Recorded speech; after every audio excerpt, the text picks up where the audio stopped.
Barrister Murtaza وہاب صاحب آپ فرمائیے گا، لیگل میٹرز بھی ہیں، روشنی آپ بھی ڈالیے اس کے اوپر، یہ کھلا کرائم ہو رہا ہے، اس کے اوپر فوری طور پر کیسے ایکٹ کیا جا سکتا ہے؟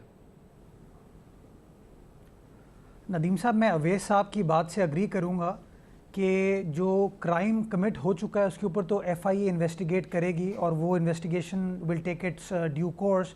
بٹ میں سمجھتا ہوں کہ اسٹیٹ بینک کو اور گورنمنٹ کو اس کو دیکھنا چاہیے کیسے آپ اپنے انویسٹرز کا ڈپازٹرز کے پیسے کو سیکیور کر سکتے ہیں، اور اس کے اندر میں سمجھتا ہوں کہ اسٹیٹ بینک کو کوئی نہ کوئی پرو ایکٹیو اسٹریٹجی بنانی پڑے گی کہ کس طریقے سے ہم ان سائبر اٹیک سے اپنے ڈپازٹرز کے پیسے کو بچا سکتے ہیں. اور اویس صاحب نے بالکل رائٹلی پوائنٹ آؤٹ کیا کہ جو کوانٹم ہے الیکٹرانک بینکنگ کا پاکستان میں بہت ہی کم ہے، اور اس کم کوانٹم کے باوجود اگر اتنی بڑی کارروائی پاکستان میں ہوتی ہے تو دیٹ شوز آر ولنریبلٹی. تو میں سمجھتا ہوں کہ کبھی اس چیز کو اس طریقے سے پرائیورٹائز نہیں کیا ہمارے سینٹرل بینک نے.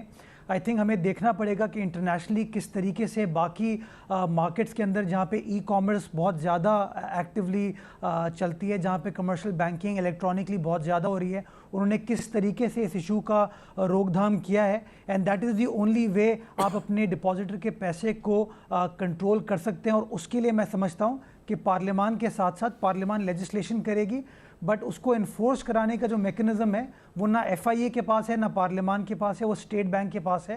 State bank will have to play a lead role on this issue کہ کیسے وہ کوئی پالیسی ایسی فریم کر سکے جس کے تحت ڈپازٹرز کے پیسے کو سیکیور کر سکے. جو گلوبلی ایکسیپٹیبل کارڈز ہیں جیسے ماسٹر کارڈ ہے یا ویزا کارڈز ہے، یہ پاکستانی بینکس کے کریڈٹ اور ڈیبٹ کارڈز کی اکثریت اس وقت ماسٹر اور ویزا کارڈ ہے جو مختلف بینک سے جاری کیے ہوئے ہیں، ان کا ڈیٹا ساروں کا کمپرومائز ہوا ہے.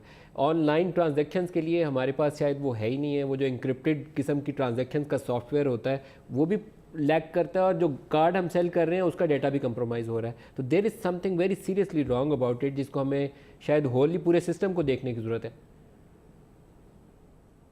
اور میں یہی گزارش کر رہا ہوں کہ I think state bank has to play the role کہ نہ صرف پاکستان کے اندر جو ڈپازٹرز کا پیسہ ہے ان کو بھی سیکیور کیا جائے، بلکہ لیٹ سے اگر کوئی انٹرنیشنل انویسٹر پاکستان آتا ہے اور وہ اس طرح کی کوئی اسکیمنگ ڈیوائس یوز کرتا ہے یا اس طرح کوئی فورجری کر کے وہ کارڈز کو یوز کر لیتا ہے فار کمیٹنگ الیکٹرانک کرائم، تو اس کو ریگولیٹ کرنے کے لیے آپ کو پالیسی اسٹیٹ بینک کو بنانی پڑے گی جس کو انفورس کر سکے. لیجسلیشن اویلیبل ہے، کرائم کو ڈیٹیکٹ کرانے کا سارا کام ایف آئی اے کے پاس ہے. I don't think we need legislative intervention. میں سمجھتا ہوں ایگزیکٹو سطح پہ اسٹیٹ بینک کو تمام بینکس کو ساتھ بٹھانا پڑے گا، جو سائبر کرائم ایکسپرٹس ہیں ان کو ساتھ بٹھانا پڑے گا، اور ایسے میکنزم کو پروٹوکولز کو انٹروڈیوس کرنا پڑے گا جس کے تحت آپ ڈپازٹر کے پیسے کو افیکٹولی بچا سکیں. صحیح. سردار صاحب آپ کچھ ایڈ کریں؟ جی، میں ایک آپ اسٹیٹ بینک سے اگر صرف اتنا سوال پوچھ لیں کہ کیا ان بینکس نے مختلف قسم کے بینک اکاؤنٹس کا ڈیٹا کمپارٹمنٹلائز کیا کہ نہیں کیا.